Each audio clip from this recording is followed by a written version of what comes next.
नमस्कार, मैं योगेश राणा। केदारनाथ उपचुनाव को लेकर कांग्रेस में हर दिन समीकरण बदल रहे हैं। दिल्ली में प्रदेश प्रभारी कुमारी शैलजा के साथ हुई उत्तराखंड के नेताओं की बैठक में तय यह हुआ, देहरादून में ही 26 अक्टूबर को समन्वय समिति की बैठक होगी। इस बैठक में केवल 2 या 3 नाम तय किए जाएंगे। ये नाम उत्तराखंड कांग्रेस कमेटी केंद्रीय टीम को दिल्ली भेजेगी। इसके बाद पीसीसी द्वारा भेजे गए इन नामों में से किसी एक नाम को उम्मीदवार घोषित किया जाएगा 27 तारीख को। वैसे जानकारी यह आ रही है जो 3 नाम भेजे जाएंगे वो भी करीब करीब तय ही हो गए हैं। उनमें मनोज रावत, कुंवर सजवाण और हरक सिंह रावत का नाम प्रमुखता के साथ चर्चा के केंद्र में है। दिल्ली में हुई बैठक को लेकर अगर ध्यान से देखें तो वहां पर 3 बातों पर चर्चा की जानी चाहिए। जो वहां पर हुआ है उनमें से 3 बातों पर प्रमुख तौर पर चर्चा करनी ही चाहिए। पहली बात, कर्ण मेहरा ने इस बात पर आपत्ति जताई, पर्यवेक्षक दल ने उम्मीदवारों के जो दावेदार थे उसका जो पैनल बना जिसमें 13 लोग थे वह सीधा दिल्ली क्यों भेजा। 13 नामों का पैनल पहले पीसीसी के पास आना चाहिए था, वहां से दिल्ली जाना चाहिए था प्रदेश प्रभारी के पास। इस पर कुमारी शैलजा ने माना यह उनके ऑफिस की चूक हुई है। उन्होंने यह भी कहा नाम सीधे मेल से इस तरह केवल मुझे नहीं आने चाहिए थे, यह पीसीसी के माध्यम से ही आने चाहिए थे। दिल्ली की बैठक में यह भी सवाल उठा जो 13 नाम पैनल में रखे गए उनमें हरक सिंह रावत का नाम क्यों नहीं है। हरक सिंह रावत 13 नामों में नहीं है और इन्हीं 13 नामों पर चर्चा के लिए दिल्ली में मीटिंग होनी थी। इसके बाद भी हरक सिंह रावत की वहां पर खूब चर्चा हुई और यह भी चर्चा हुई कि जब वो खुले तौर पर दावेदारी की घोषणा कर रहे हैं इसके बाद भी उनका नाम 13 नामों में क्यों नहीं है। बैठक में हरक सिंह रावत की दावेदारी पर कई लोगों ने विचार रखे। कर्ण मेहरा ने जब केदारनाथ उपचुनाव को लेकर वहां के जमीनी समीकरणों पर चर्चा की तो तय यह हुआ कि उत्तराखंड की प्रदेश इकाई हरक सिंह रावत से बात करे और हरक सिंह रावत यह साफ करे कि वो चुनाव लड़ना चाहते हैं या नहीं लड़ना चाहते हैं। क्योंकि हरक सिंह रावत कभी कहते हैं कि चुनाव लड़ना चाहते हैं, कभी कहते हैं कि मेरा मन ही नहीं है, अगर मैं मैदान में आ जाऊंगा तो कांग्रेस के ही कुछ लोग मुझे हराने के लिए उतर जाएंगे। इसके बाद उनके नाम पर विचार किया जाएगा जब वो अपनी स्थिति साफ कर देंगे। अब हरक सिंह रावत की अगर बात करें तो वो तो चुनाव लड़ना ही चाहते हैं। कांग्रेस में जो घमासान मचा हुआ है भीतर खाने उसी को लेकर तो वो बात कर रहे थे, वरना तो वह चुनाव लड़ने के सबसे बड़े इच्छुक है। इसीलिए यह माना जा रहा है, यह साफ सा दिख रहा है कि हरक सिंह रावत टिकट की दौड़ में एक बार फिर से आ गए हैं। उनके नाम टिकट के लिए फाइनल होगा या नहीं होगा, उनको मिलेगा या नहीं मिलेगा, इस पर तो कुछ कहा नहीं जा सकता। तस्वीर साफ तो 27 को ही होगी, उसके पहले 26 को होगी कौन से 2 या 3 नाम चुने जाते हैं। लेकिन यह तो तय ही हो गया है कि हरक सिंह रावत फिर से चर्चा के केंद्र में है और वह टिकट की दौड़ में आ गए हैं।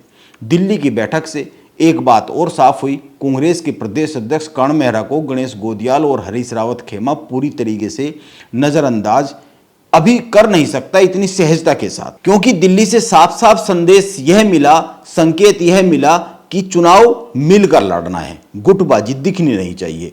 वैसे जब 22 अक्टूबर को कुमारी शैलजा ने ऑनलाइन मीटिंग ली थी तो उसमें भी कर्ण मेहरा और गणेश गोदियाल के बीच में कुछ बातों पर मतभेद उभरे थे। लेकिन दिल्ली की बैठक में कुमारी शैलजा ने जोर देकर कह दिया है चुनाव सभी को एकजुट होकर लड़ना है। हो सकता है कुमारी शैलजा अपने हरियाणा के अनुभव से कुछ सीख कर यह बात कह रही हो। एक अन्य बात पर ध्यान देना चाहिए, केदारनाथ उपचुनाव के लिए नियुक्त किए गए पर्यवेक्षक दल ने पीसीसी को बाईपास कर जो रिपोर्ट सीधे प्रभारी को भेजी थी, जिस पर गणेश गोदियाल उस वक्त मीडिया से यह कह रहे थे कि मेरी नियुक्ति तो प्रभारी ने की है इसीलिए मैंने रिपोर्ट भी उन्हीं को भेज दी। इस पर कर्ण मेहरा ने अपनी बात प्रभावशाली तरीके से दिल्ली में रखी। इसीलिए कुमारी शैलजा ने यह बात साफ की कि पीसीसी के माध्यम से ही ये नाम आने चाहिए थे, पैनल आना चाहिए था।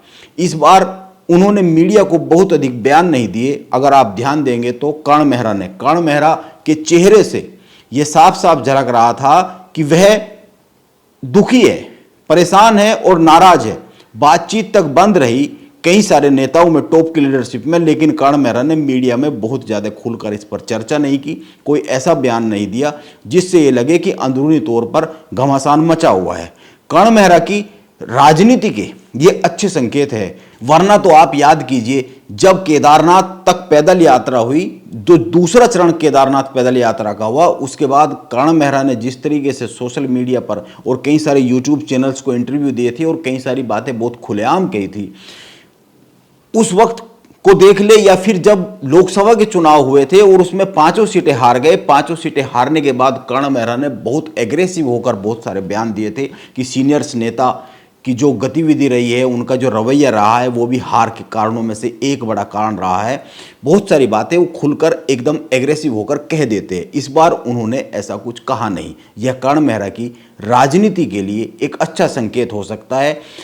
कांग्रेस जैसे दल में लंबे समय तक लीड रोल में अगर रहना है तो पर्दे के पीछे ही तीर कमान संभाले जाते हैं, पर्दे के आगे तीर कमान नहीं निकाले जाते। लेकिन अभी भी कर्ण मेहरा के लिए राह इतनी आसान तो नहीं है, क्योंकि दिल्ली की बैठक के बाद एक और संकेत आया है, और वो संकेत दिया है हरीश रावत ने। उनका एक बयान बताता है कि कर्ण मेहरा और हरक सिंह रावत के लिए राह इतनी आसान तो नहीं है केदारनाथ में टिकट फाइनल करने को लेकर।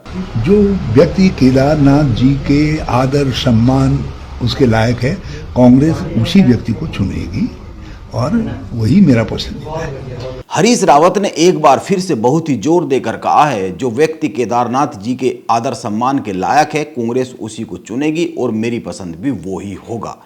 हरीश रावत पहले भी कह चुके हैं, केदारनाथ की मर्यादा के हिसाब से उम्मीदवार तय होना चाहिए। यानी बात साफ है, हरीश रावत की जहां तक चलेगी वो हरक सिंह रावत के टिकट का विरोध ही करेंगे। हरक सिंह रावत पर चल रहे ईडी और सीबीआई के मामले को लेकर हरीश रावत संकेतों में कहते रहते हैं कि केदारनाथ की मर्यादा के हिसाब से उम्मीदवार तय होना चाहिए। वह इन बातों को याद दिलाते रहते हैं कि हरक सिंह रावत पर बहुत सारे भ्रष्टाचार के मामलों में जांच चल रही है।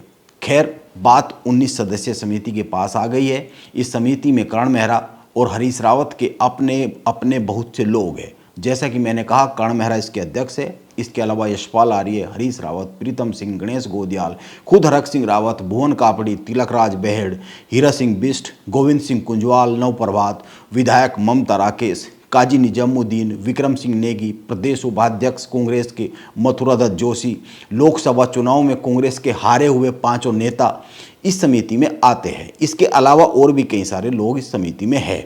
इसीलिए यह समिति किन 3 नामों या 2 नामों तक पहुंचती है, ये देखने वाली बात होगी। और समिति की बैठक 26 तारीख को देहरादून में है और 27 अक्टूबर को यह माना जा रहा है कि समिति जो नाम भेजेगी दिल्ली में 2 या 3, उनमें से किसी एक को कांग्रेस का उम्मीदवार केदारनाथ उपचुनाव में घोषित कर दिया जाएगा। मौजूदा समीकरणों को देखकर यह कह सकते हैं, शायद हरक सिंह रावत पर हरीश रावत और मनोज रावत के नाम पर कर्ण मेहरा तैयार ना हो। इस बात से कुंवर सजवान थोड़े से खुश हो सकते हैं, जब तक कोई चेहरा ऑफिशियली सामने नहीं आ जाता। नमस्कार, मैं योगेश राणा।